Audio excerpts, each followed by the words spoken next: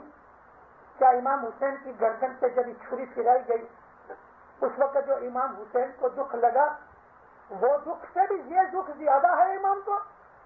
وہ کہتا ہے کہ ایسا دکھ مجھے کبھی نہیں ہوا کہ جو تم مجھے دکھ دیتے ہو جماعت خانے نہیں آتے تبھی مجھے دکھ ہوتا ہے. اتنا دکھ ہوتا ہے کہ اس سے زیادہ دکھ مجھے کوئی نہیں ہوتا. امام حسین بھی تو یہی تھا نا.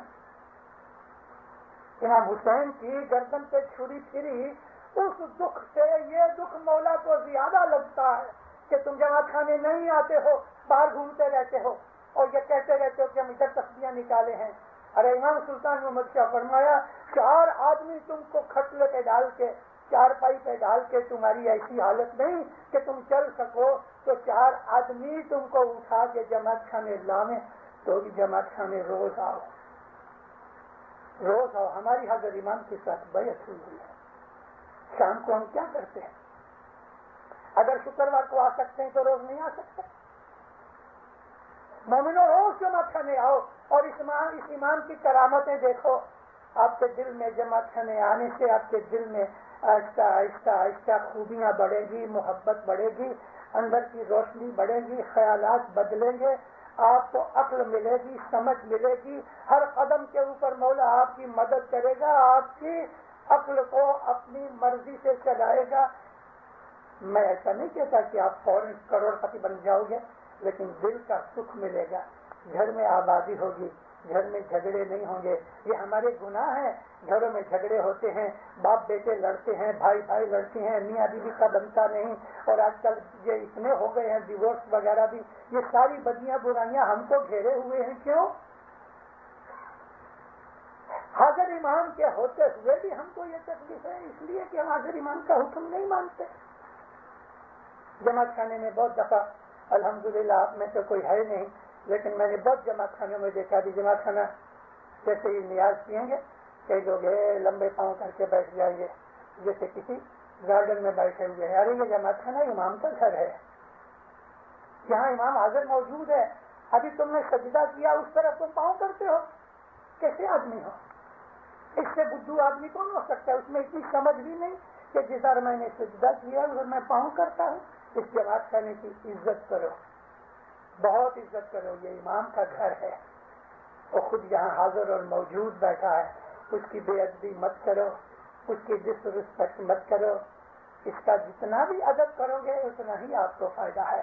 اور اس جماعت خانے میں آ کے اپنی جو دعا ہے اس کے علاوہ اور جو ہمارے کام کاج ہیں پورے ہو جانے کے بعد بھی دینداروں ایک آدھ تصویر نکالا کرو, شکر گزاری کرو, استغفار کرو.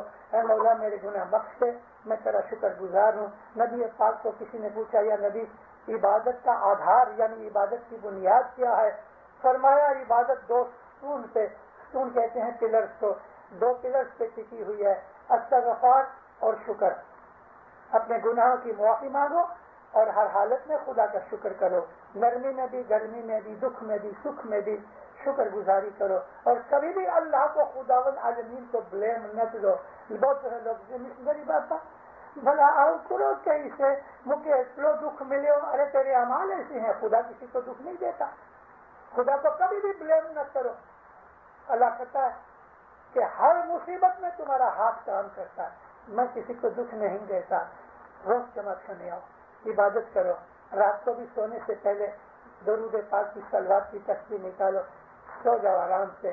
مولا سلطان محمد شاہ فرمایا جو آدمی مجھے یاد کرتے کرتے سو جاتا ہے میں ساری رات اس کے پلنگ کے پاس کھڑا اس کی چوکی کرتا ہوں، میں پہرا دیتا ہوں کہ اس کو کوئی بلا آفت نہیں آوے، اس کو بد خیالات نہیں آوے، اس کو برے برے سپنے خیال اور ڈریمز نہیں آوے۔ رات کو بھی سوتے جاؤ، آنکھیں بند کرو، مولا کا نام یاد کرتے رہو، صلوات پڑھو، علی کہو، کسی بھی طریقے سے اس کو یاد کرو۔ تو یہ دینداروں، یہ ہمارا مذہب ہے، پیارا مذہب ہے۔ امام زمان کی شناخت اور محبت میں اور اس کی فرمان برداری میں رہو، دین و دنیا کی آفتیں دور ہو جائیں گی، آپ کی نیک مرادیں مولا پوری کرے گا۔ سکھی آباد رہو، ایمان کی سلامتی ملے، دین دنیا کی نعمتیں دے دے، زمینی آسمانی سب بلائے آفتیں دور کرے، مولا آپ کی ہر نیک امید پوری کرے، دسم شکریت میں پورا رکھے، مولا فرمان بردار مومن بنائے، اپنی محبت اور سمجھداری دے دے، حقیقتی سمجھ دے دے، مولا آپ کو خوشیاں دے دے، برکتیں دے دے اور نعمتیں دے دے، دین و دنیا میں آباد کرے، آپ کو آپ کی جان مال آل اولاد آبرو عزت روزی روزگار میں برکتیں دے دے، ظاہر باطن دیدار نصیب کرے۔